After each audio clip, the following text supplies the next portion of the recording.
Tahun telah berlalu sejak Naya dan Haris mengucap janji suci dalam pernikahan yang hangat dan sederhana.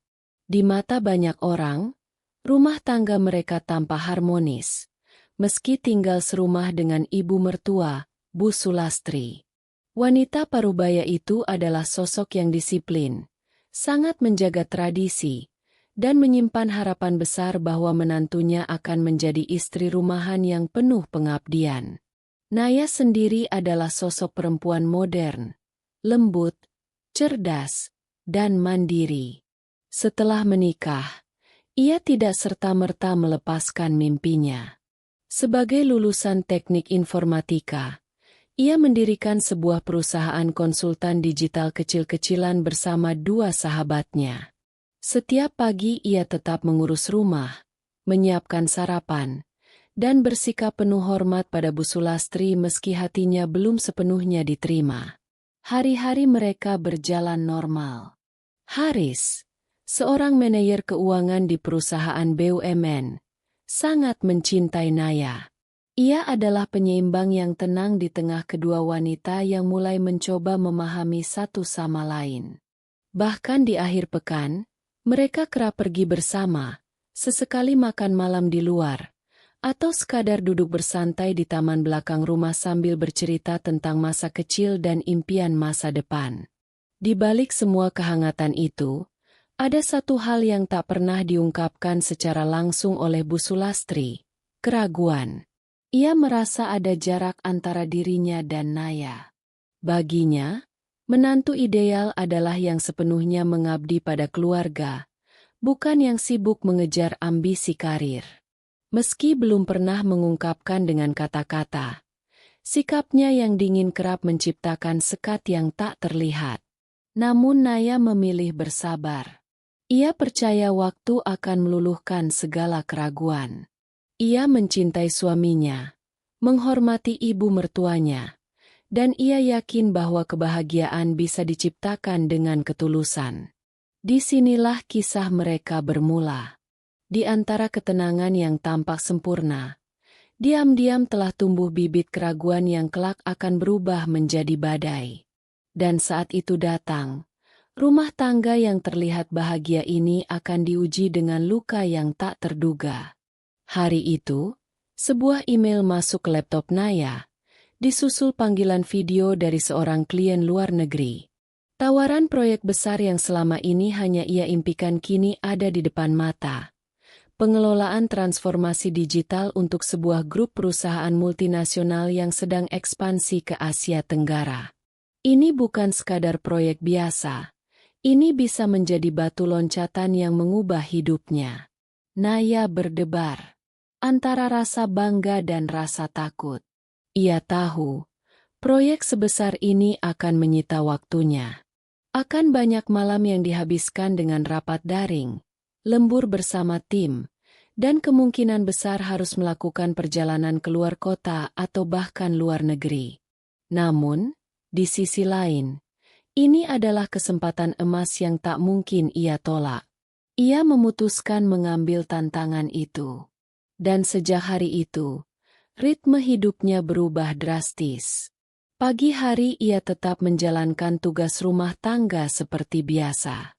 Tapi menjelang siang hingga malam, waktunya tersita untuk rapat, penyusunan proposal, dan pelatihan tim.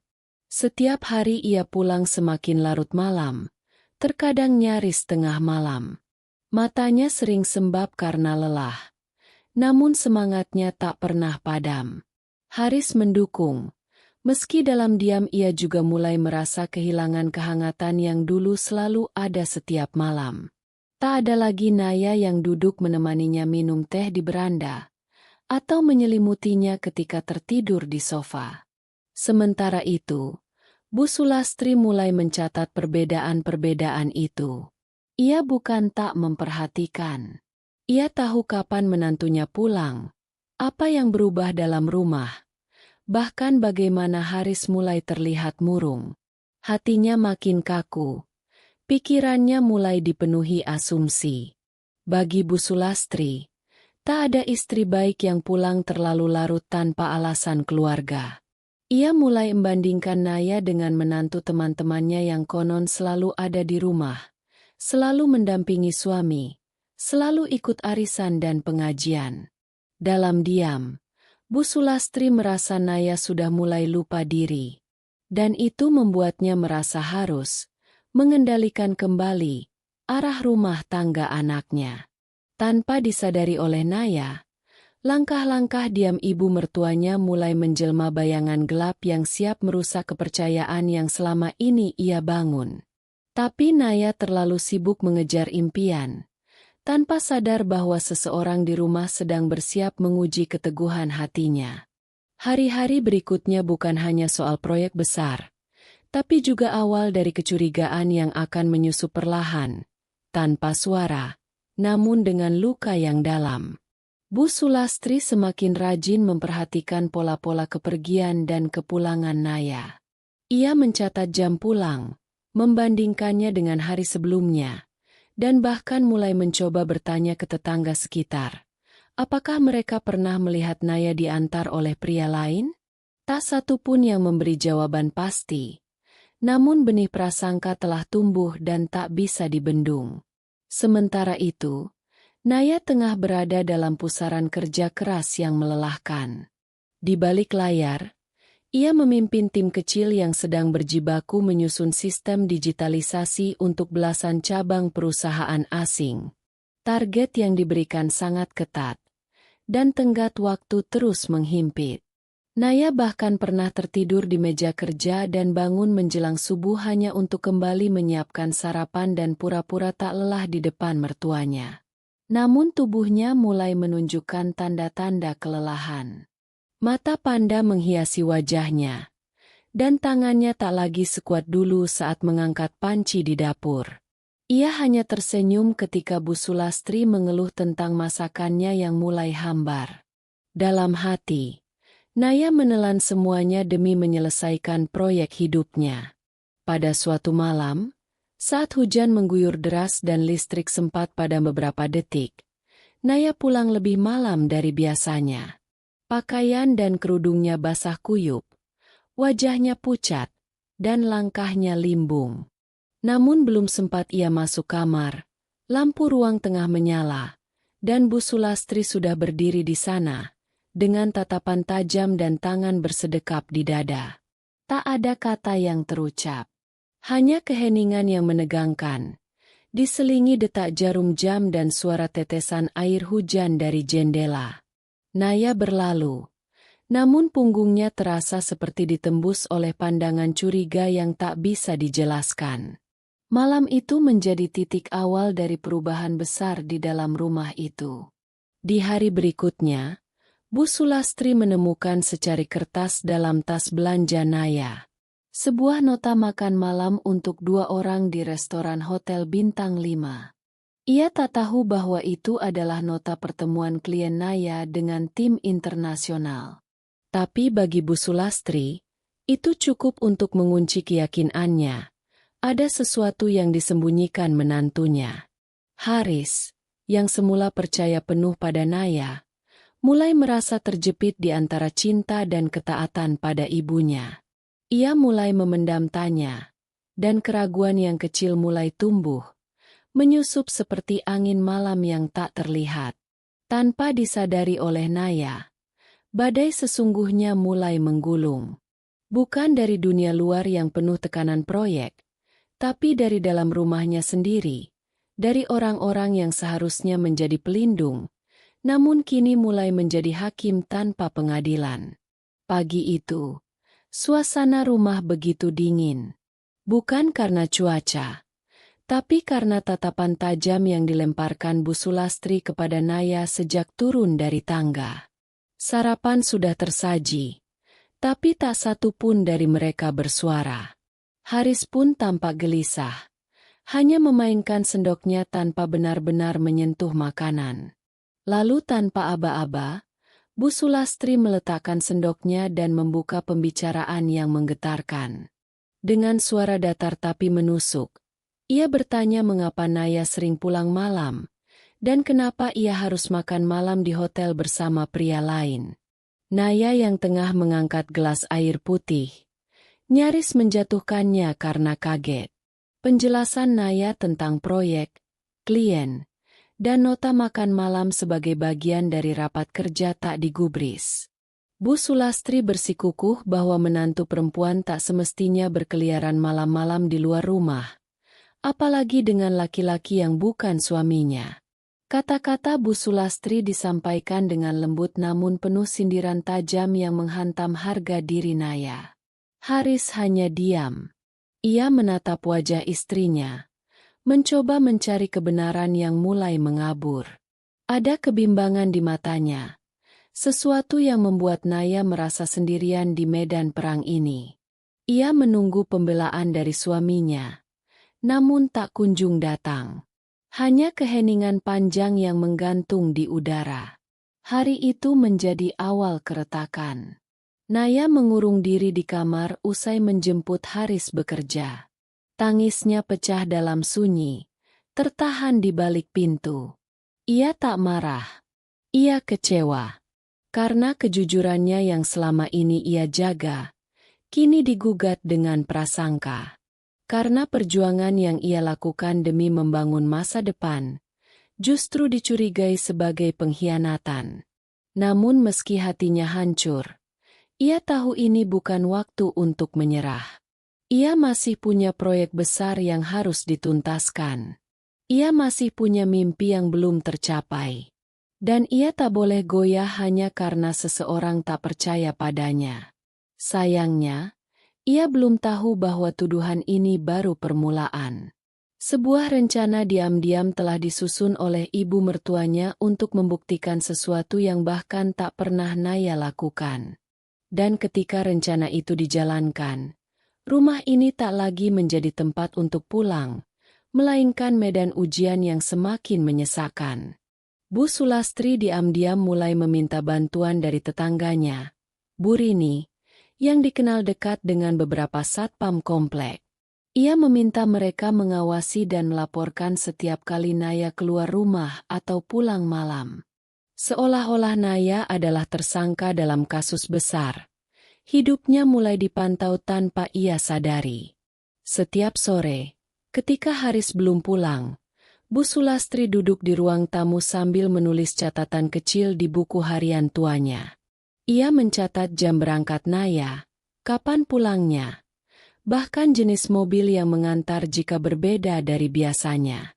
Catatan itu disimpan rapi, seakan menjadi bukti kelak untuk membenarkan segala kecurigaannya.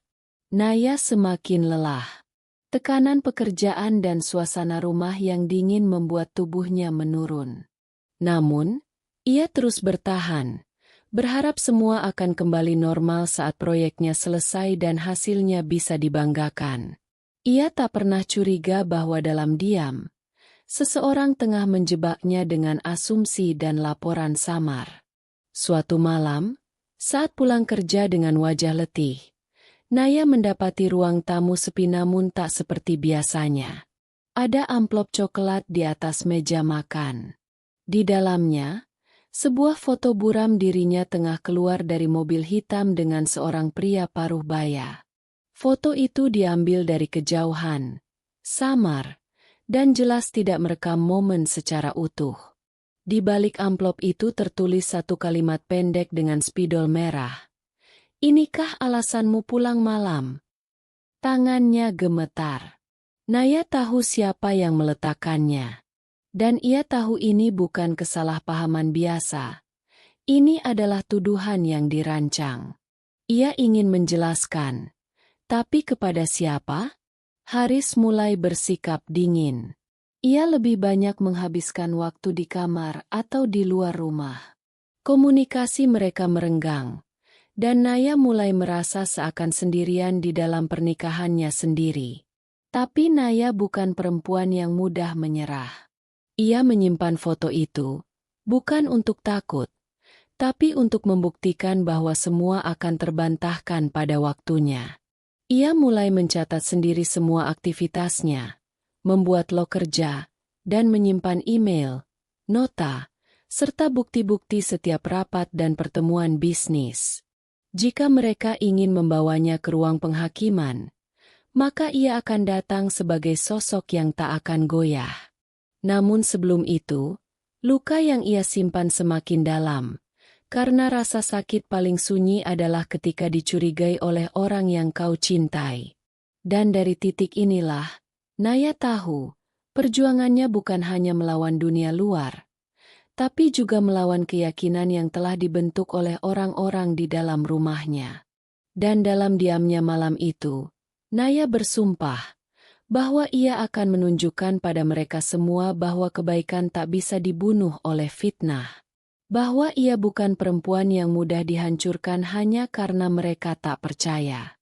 Keesokan harinya, Naya memulai harinya bukan dengan air mata, melainkan dengan tekad. Ia berangkat lebih awal, menyusun ulang semua dokumen proyek, menyiapkan presentasi besar, dan merancang proposal lanjutan yang akan menjadi senjata kemenangannya di akhir bulan nanti. Ia tahu, satu-satunya cara membungkam fitnah adalah dengan kesuksesan yang tak bisa dipatahkan. Ia mulai mendata segala bukti kerja kerasnya, email, nota kontrak, pertemuan klien, dan bahkan hasil laporan keuangan sementara yang menunjukkan pertumbuhan bisnisnya. Semua dikumpulkan rapi, disusun dalam satu folder pribadi bertuliskan, untuk hari kebenaran. Namun di sisi lain, tekanan makin keras. Seorang tetangga, yang selama ini dikenal dekat dengan ibu mertuanya, mulai menyebarkan bisik-bisik tentang istri Haris yang suka pulang malam dan tak pantas. Kata-kata itu sampai juga ke telinga Naya melalui rekan kerjanya yang kebetulan tinggal di komplek yang sama.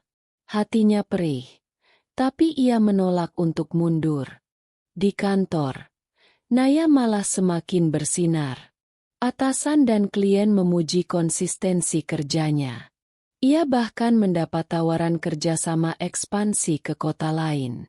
Tapi di rumah, ia merasa seperti musuh. Haris semakin menjauh, seolah sudah setengah percaya dengan segala isu yang ada. Bu Sulastri tak segan lagi menunjukkan ketidaksukaannya secara terang-terangan. Malam-malam Naya diisi dengan menyendiri di ruang kerja. Ia menatap layar laptop, mempersiapkan dokumen untuk rapat besar sambil sesekali menghapus air mata. Bukan karena lelah, tapi karena rindu. Rindu akan rumah yang dulu penuh cinta dan pengertian. Namun dari reruntuhan luka itu, tumbuh keyakinan baru. Naya tahu, ia tak boleh membiarkan hidupnya dikendalikan oleh prasangka. Maka ia menetapkan satu tujuan utama, menyelesaikan proyek besar ini hingga berhasil, lalu membawa pulang hasilnya sebagai bukti bahwa semua perjuangannya bukanlah untuk pengkhianatan, tapi untuk cinta dan tanggung jawab. Dan dari tujuan itulah, langkahnya menjadi lebih pasti. Meski hatinya diguncang, ia tak goyah. Ia tahu, kebenaran akan selalu menemukan jalannya, selama ia terus berjalan. Ia tahu, kebenaran akan selalu menemukan jalannya, selama ia terus berjalan. Tepat seminggu setelah tekad itu tertanam, Naya menghadapi satu momen krusial. Proposal ekspansi yang ia susun berhari-hari akhirnya akan dipresentasikan di hadapan Dewan Direksi dan klien utama. Rapat itu menjadi sorotan besar, sebab bila disetujui, maka proyek Naya akan diperluas ke 3 kota sekaligus, menjadi tonggak utama dalam karir dan pembuktian dirinya. Namun di hari yang sama, sebuah pesan anonim masuk ke email kantornya. Pesan itu berisi ancaman akan membocorkan foto-foto pribadi yang mengarah pada fitnah jika Naya tetap tampil dalam rapat tersebut. Ancaman itu tidak hanya mengganggu pikirannya, tapi bisa membahayakan reputasinya. Naya sempat terpaku di meja kerjanya. Matanya menatap layar dengan detak jantung yang tak menentu. Ia tahu betul bahwa ini bukan kebetulan. Seseorang di luar sana benar-benar ingin menjatuhkannya. Namun dalam hati, Ia tak bisa lagi mundur. Terlalu banyak yang sudah dikorbankan. Dengan kepala tegak, Naya tetap melangkah menuju ruang rapat. Meski ancaman itu menghantui, ia tak membiarkannya menghalangi fokus. Ia buka presentasinya dengan tenang, menjelaskan strategi pertumbuhan, analisis pasar, dan potensi keuntungan dari ekspansi. Suaranya mantap, argumentasinya kuat. Semua yang hadir terpukau. Saat presentasi selesai, ruangan sunyi beberapa detik sebelum akhirnya diikuti oleh tepuk tangan dari para direktur. Salah satu klien bahkan langsung mengajukan pertanyaan lanjutan dengan antusias. Rapat itu berakhir dengan keputusan mengejutkan. Proposal Naya disetujui tanpa revisi besar. Ia berhasil. Namun kejayaannya tak berlangsung lama. Ketika ia kembali ke rumah malam itu, Bu Sulastri menatapnya dengan sinis dan berkata pelan, "Kamu pulang makin malam, ya? Capek kerja? Atau dari tempat lain?" Tak cukup dengan itu, Haris pun menyindir bahwa pekerjaan Naya mungkin terlalu menyenangkan hingga tak ada waktu lagi untuk keluarga. Kata-kata itu menusuk lebih dalam daripada semua ancaman email tadi pagi. Naya merasa seolah berperang di dua dunia. Satu dunia memuji keberhasilannya, dunia lain mencurigainya. Tapi ia tak membiarkan tudingan itu menjatuhkannya. Justru ia semakin yakin bahwa jika kebenaran tak mampu membuka mata mereka, maka waktu dan hasil akan menjadi saksi paling jujur. Dan malam itu, ketika ia membuka laptop untuk merapikan laporan, ia tahu bahwa perjalanan ini belum selesai. Justru baru saja dimulai. Hari-hari berikutnya datang bagai badai tanpa jeda. Setelah presentasi besar itu berhasil, proyek Naya langsung memasuki fase pelaksanaan. Ia harus bolak-balik ke kota lain, mengoordinasi tim, menyusun ulang anggaran, dan menangani klien-klien baru yang tak kalah menuntut. Namun, di balik keberhasilan itu, beban lain mulai menekan dari arah yang tak ia duga. Haris semakin dingin, bahkan tak lagi menanyakan kabar atau pekerjaannya. Ia hanya pulang, makan, tidur, lalu berangkat kerja tanpa menyisakan ruang percakapan. Seolah-olah di antara mereka hanya tinggal kewajiban, bukan cinta. Di rumah, Bu Sulastri justru semakin rajin memancing luka. Ia kerap membuka topik-topik yang menyudutkan Naya. Mulai dari cara berpakaian, sampai urusan masakan yang dianggap tak layak. "Dulu waktu aku jadi istri, aku tahu kapan waktunya melayani suami. Bukan sibuk keluar rumah terus," ucapnya suatu pagi sambil melipat kain. Naya menghela napas dalam hati. Ia tak membalas. Ia memilih diam, bukan karena kalah, tapi karena ia sedang fokus menyelamatkan apa yang masih tersisa dalam rumah tangganya. Suatu malam, setelah perjalanan panjang dari luar kota, Naya menemukan Haris sudah tidur di sofa. Bukan karena capek, tapi karena sengaja menjauh. Di sampingnya, ponsel yang terbuka menunjukkan percakapan grup keluarga besar. Di sana, sebuah foto Naya di sebuah lobi hotel, saat sedang menunggu klien, telah disalahartikan dan disebar dengan narasi, "Istri Haris kok sering banget di hotel." Naya merasa tubuhnya gemetar. Ia tahu, ini bukan kebetulan. Ada seseorang yang terus memantau dan memelintir fakta untuk menjatuhkannya. Dan orang-orang yang seharusnya mendukungnya, justru lebih percaya pada gosip daripada pada dirinya sendiri. Namun di tengah luka itu, Naya tetap bertahan. Ia bangkit, menghapus air matanya, dan berkata pada diri sendiri, "Aku tidak bisa memaksa mereka percaya. Tapi aku bisa terus jadi bukti dari perjuanganku." Dan dengan kepala tegak, Keesokan harinya ia kembali menghadiri pertemuan klien besar yang akan menentukan kontrak lanjutan. Dengan senyum yang ditahan, dan hati yang digerus oleh tuduhan, Naya melangkah seolah tak ada yang bisa menghentikannya. Karena ia tahu, hanya hasil yang bisa melawan fitnah. Namun ternyata, bahkan hasil kerja keras pun tak selalu cukup untuk meredam prasangka. 2 hari setelah pertemuan dengan klien besar yang berjalan sempurna, sebuah pesan suara anonim masuk ke ponsel Haris. Suara perempuan yang menyebut nama Naya, diiringi suara samar tawa laki-laki, seolah menggambarkan percakapan mesra. Haris tak menunjukkan pesan itu secara langsung. Tapi malamnya, ia tak pulang. Ponselnya tak aktif. Naya duduk sendiri di ruang tamu sampai pukul 2 pagi, menanti dalam ketegangan dan ketidakpastian. Yang ia terima hanyalah sunyi, dan perasaan bahwa rumah ini bukan lagi tempat pulang. Pagi harinya, ia mendapati Haris pulang tanpa ekspresi. Mata sembab, wajah kusut, tapi tak ada sepatah kata pun keluar dari mulutnya. Ia hanya berkata pelan, "Aku butuh waktu sendiri."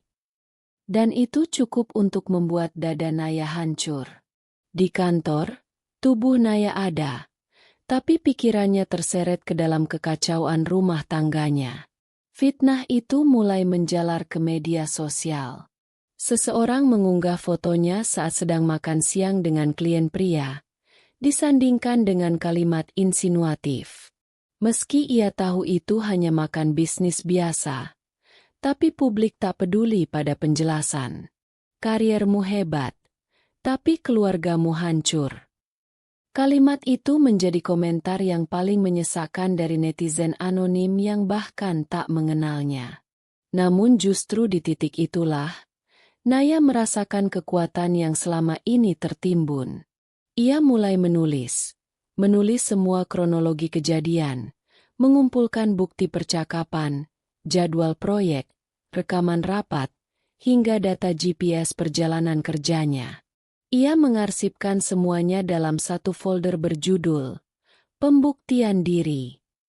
Dan malam itu, saat ia menatap dirinya di cermin, dengan mata sembab dan bahu lelah, ia berkata pelan, "Kalau mereka tak percaya aku, setidaknya aku akan buktikan ini pada diriku sendiri, bahwa aku tak bersalah."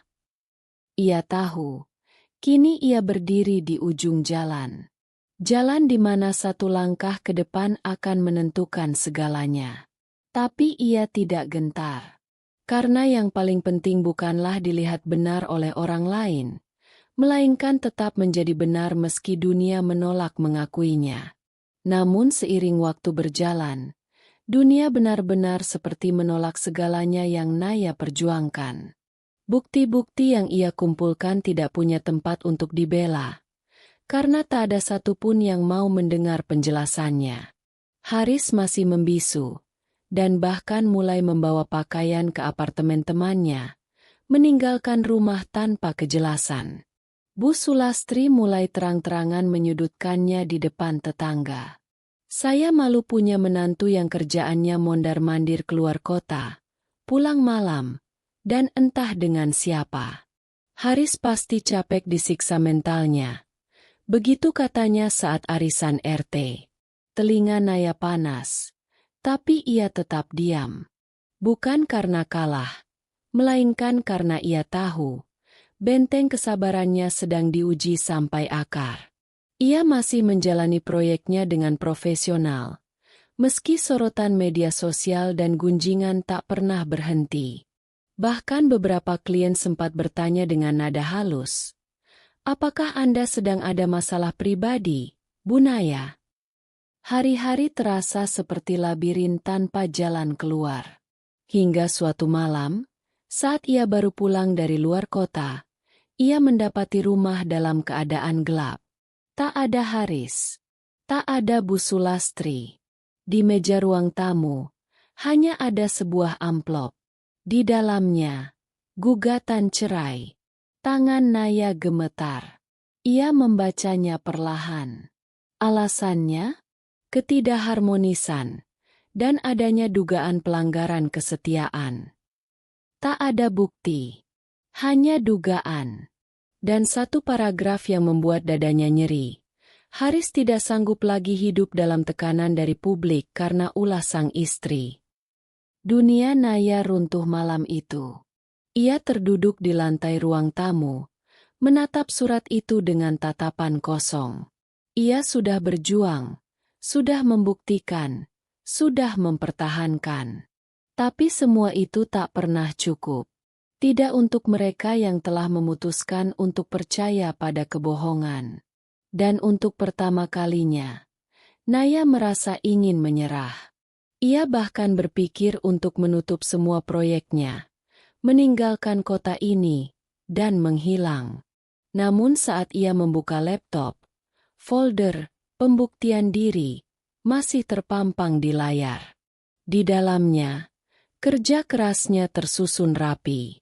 Laporan-laporan, transkrip rapat, GPS perjalanan, bukti pembayaran hotel bisnis, semuanya bersih. Tak satu pun yang bisa membuktikan kesalahan, karena memang tak ada kesalahan.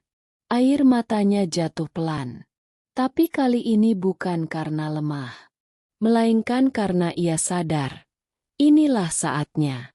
Bukan lagi membuktikan pada orang lain, tapi untuk menentukan, apakah ia akan menyerah, atau berdiri lebih kuat dari sebelumnya. Pagi itu, Naya bangun dengan mata sembab. Tapi ada sesuatu dalam dirinya yang terasa berbeda. Bukan amarah, bukan kesedihan, melainkan kekosongan yang perlahan mulai berubah menjadi keteguhan. Ia mandi, berdandan rapi, dan berdiri di depan cermin. Untuk pertama kalinya dalam seminggu, ia berkata pada dirinya sendiri, "Kau masih di sini, dan itu artinya kau belum kalah." Naya mengambil keputusan besar hari itu. Ia tidak akan melawan gugatan cerai Haris. Ia juga tidak akan menjelaskan atau membela diri di hadapan Bu Sulastri atau para tetangga yang sudah membentuk opini. Tapi ia akan memperjuangkan satu hal yang tak bisa direbut siapapun, harga dirinya. Ia menghubungi pengacaranya, menyerahkan semua bukti yang telah ia kumpulkan. Tak untuk membalas, tapi untuk membersihkan namanya secara hukum. Ia juga mengirimkan kronologi dan dokumen pembuktian ke manajemen perusahaan tempatnya bekerja, memastikan tidak ada satupun klien yang percaya pada fitnah yang beredar. Hari-hari berlalu dengan penuh tatapan sinis dari lingkungan sekitar. Tapi Naya tak goyah. Ia tetap menjalankan proyeknya, bahkan memperluas jaringan keluar kota. Ia mulai menjadi pembicara dalam seminar bisnis, menceritakan tentang tantangan perempuan dalam dunia kerja tanpa menyebut nama dirinya. Perlahan, namanya kembali harum, kali ini bukan hanya karena kinerja, tapi karena ketangguhannya. Satu malam, ia menerima pesan dari seseorang tak dikenal. "Saya pernah ikut seminar ibu, dan saya menangis malam itu. Terima kasih karena tidak menyerah. Saya pun memutuskan untuk bertahan." Kalimat itu sederhana, tapi mampu membakar semangatnya kembali. Di tengah luka, ia justru menemukan misi baru, menjadi suara bagi perempuan yang selama ini dibungkam oleh fitnah, oleh stereotip, oleh tekanan yang tak pernah adil. Dan meski hatinya belum sembuh sepenuhnya, Naya mulai mengerti bahwa tidak semua kehilangan adalah akhir. Terkadang, kehilangan adalah jalan paling sunyi menuju versi terbaik dari diri sendiri. Sejak malam itu, langkah Naya kian mantap. Ia terus menerima undangan seminar. Beberapa bahkan datang dari luar negeri. Media mulai melirik, mewawancarainya sebagai contoh perempuan yang mampu bangkit dari stigma dan tekanan sosial. Namun sorotan itu membawa konsekuensi. Nama Naya makin dikenal, dan jejak masa lalunya perlahan ikut terangkat ke permukaan. Beberapa artikel lama yang memuat kabar miring tentang istri pebisnis yang diduga berselingkuh kembali beredar, meski sudah dibantah dan diklarifikasi. Di saat yang sama, Haris mengirimkan pesan singkat. Aku menonton tayangan wawancaramu tadi malam. Kamu terlihat berbeda. Hati Naya mengatup rapat. Pesan itu hanya dibaca, tak dibalas. Bukan karena marah, melainkan karena ia masih belajar memahami luka yang belum sembuh. Bagaimana mungkin seseorang yang dahulu tak mau mendengarkan, kini datang ketika ia telah berdiri sendiri? Lalu, datang sebuah tawaran mengejutkan dari perusahaan otomotif ternama di Eropa. Sebuah kontrak besar untuk kerjasama distribusi luxury car di Indonesia. Nilainya fantastis. Sebagai simbol komitmen awal, dikirimlah sebuah mobil Ferrari Sport berwarna merah marun langsung ke rumah Naya. Ketika mobil itu tiba, tetangga berdatangan. Beberapa hanya menatap dengan kagum, beberapa menggumam tak percaya, dan beberapa lagi sinis. Salah satunya Bu Sulastri, yang datang dengan raut wajah tak terbaca. Aku dengar mobil ini hadiah dari laki-laki Eropa? Luar biasa juga kamu, Naya. Ucapnya lirih namun menyengat. Naya menatapnya tenang. Kali ini ia tak menjawab dengan defensif. Ia hanya mengangkat map kontrak kerjasama, menunjukkan cap resmi dan tanda tangan legal. Bukan hadiah, Bu. Ini hasil kerja keras. Ibu boleh membenci saya, tapi tolong, jangan benci kebenaran. Suasana mendadak hening. Sorot mata tetangga tak lagi sinis, melainkan berubah menjadi malu. Sebab ternyata, prasangka yang mereka anggap kebenaran selama ini tak lain hanyalah bias dari kebencian. Tapi di balik semua keberhasilan yang mulai ia raih, Naya tahu, hatinya masih menyimpan rasa kehilangan. Malam-malam sunyi masih menyergapnya, dan ada ruang dalam dirinya yang belum bisa diisi siapapun. Namun ia memilih tetap berjalan. Sebab bagi Naya, keberanian bukan soal tidak terluka, tetapi tentang tetap berdiri walau luka itu belum pulih sepenuhnya. Sore itu langit Jakarta diguyur hujan deras, seolah ikut menumpahkan segala beban yang selama ini dipendam. Naya duduk di ruang kerjanya, menatap jendela sambil memegang berkas-berkas penting. Ia baru saja mendapat kabar bahwa Haris menggugat ulang ke pengadilan.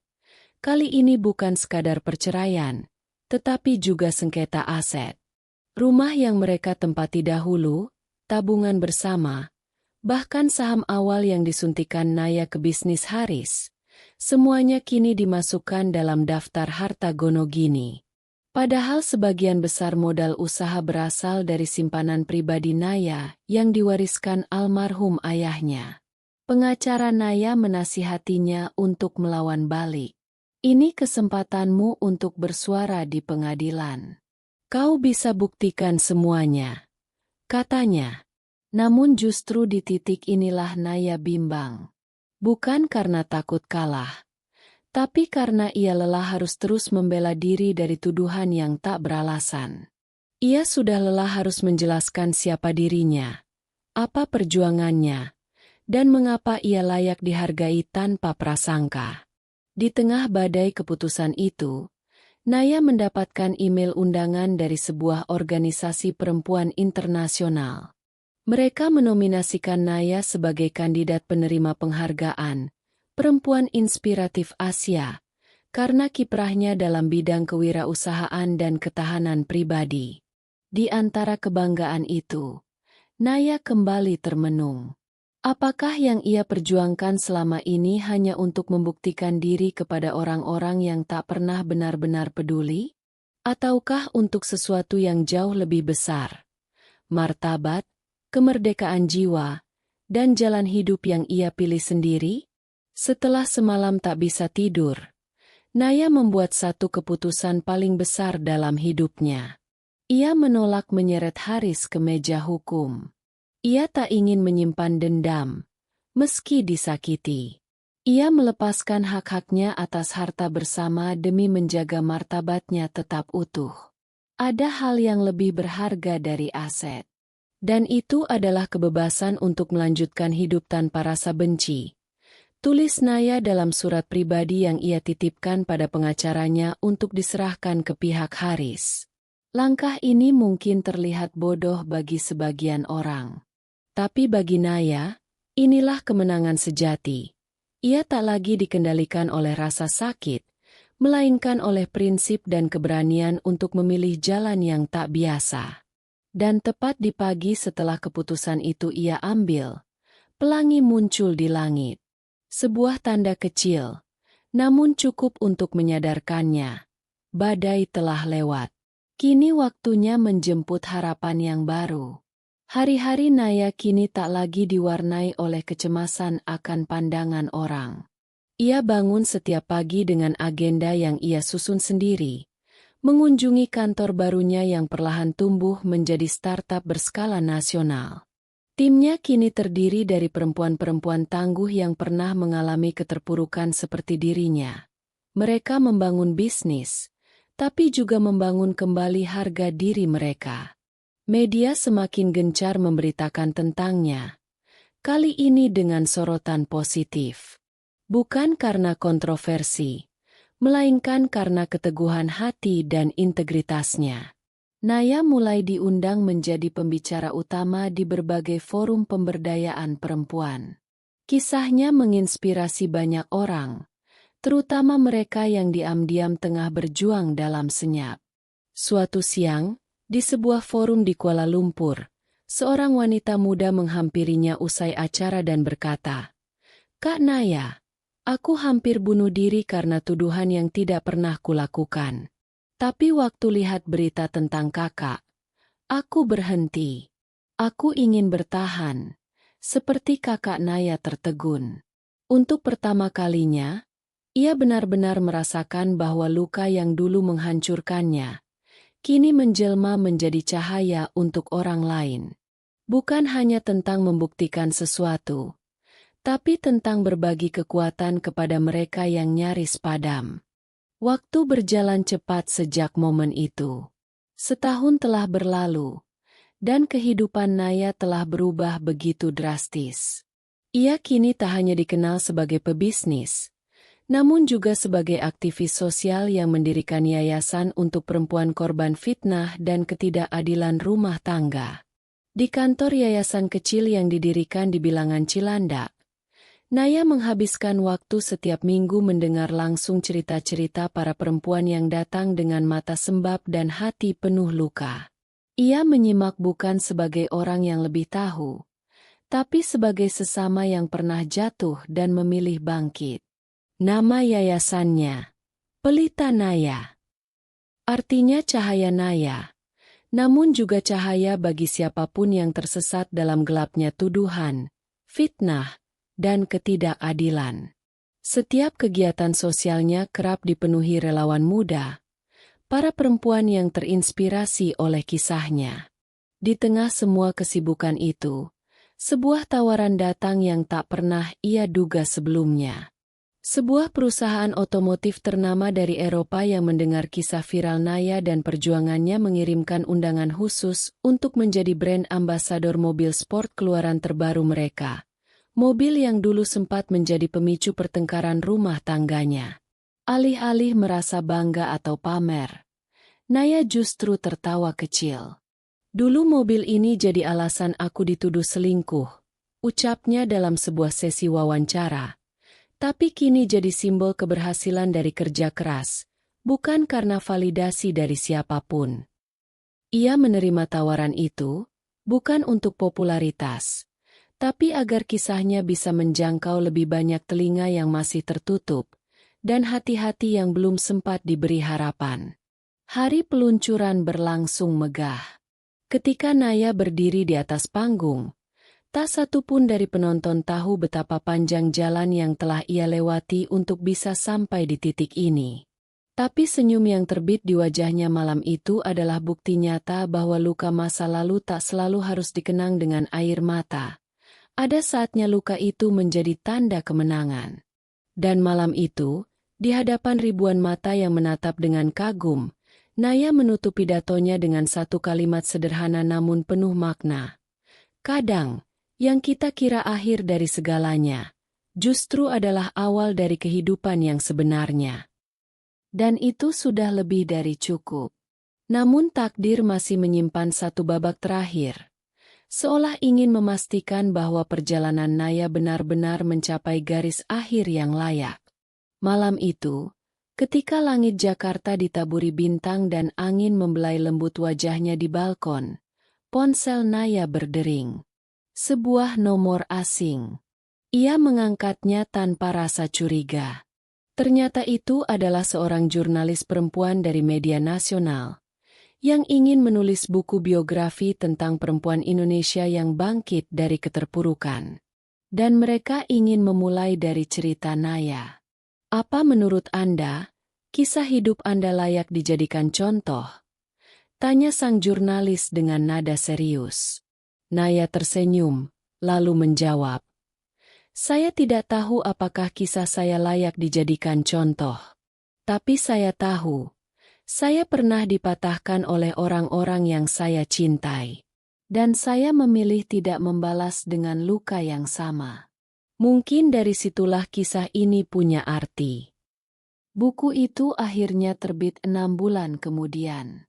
Judulnya sederhana, Retak yang Membuka Cahaya. Dalam peluncuran bukunya, Naya berdiri di hadapan para undangan, bukan sebagai korban, bukan sebagai pahlawan, tetapi sebagai manusia yang pernah jatuh dan memilih tidak berdiam.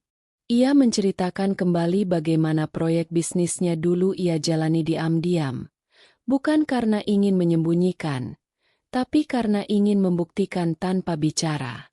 Bagaimana satu mobil mewah justru mengantar dirinya ke titik terbawah, namun juga menjadi saksi kemenangannya yang tak ternilai. Haris datang di acara peluncuran itu, duduk di barisan belakang bersama anak mereka yang kini sudah duduk di bangku sekolah dasar. Si kecil bertepuk tangan paling semangat, dan Naya tahu, itulah tepuk tangan yang paling tulus dari semuanya.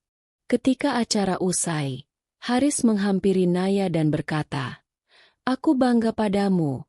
Bukan karena kamu berhasil, tapi karena kamu tidak berubah menjadi keras, meski dunia sangat kejam padamu." Naya menatap pria yang dulu pernah ia cintai, lalu mengangguk pelan. "Aku berubah, Haris. Tapi bukan jadi keras. Aku jadi kuat." Dan malam itu, di tengah keramaian yang memberi tepuk tangan dan pujian, Naya melangkah pelan keluar gedung, lalu menatap ke langit malam yang sama seperti dulu. Luas, gelap, namun penuh bintang. Ia tahu satu hal. Tak semua luka bisa hilang. Tapi semua luka bisa memberi cahaya, jika dipilih untuk tidak disembunyikan. Dan begitulah akhir kisahnya. Bukan tentang seorang istri yang dituduh selingkuh. Bukan tentang sebuah Ferrari merah. Tapi tentang keberanian untuk tetap menjadi cahaya. Bahkan ketika seluruh dunia mencoba memadamkannya.